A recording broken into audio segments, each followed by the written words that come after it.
మొదట నీకుండిన ప్రేమను నీవు వదిలి. ఇది ఇంపార్టెంట్. ఎలా ఉండాలి?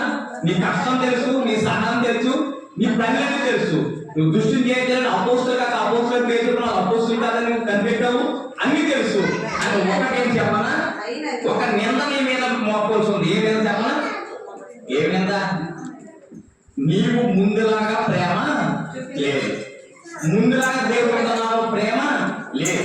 ఫస్ట్ లవ్ అంటే ఈ ఫస్ట్ లవ్ లో ఉన్నంత ప్రేమ, అంటే మొదట ఉన్న ప్రేమ ఇప్పుడు లేదు.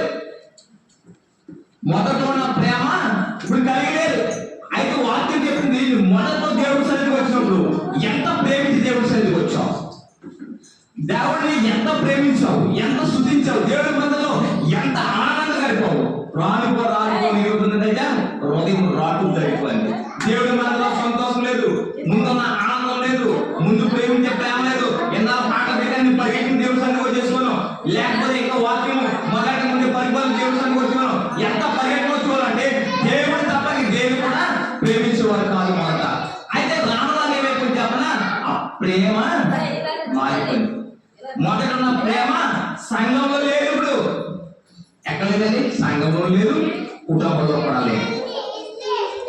మొదట ప్రేమ ఎక్కడ లేదు, సంఘం లేదు. దేవుడు ప్రేమించే ప్రేమ ఇప్పుడు లేదు.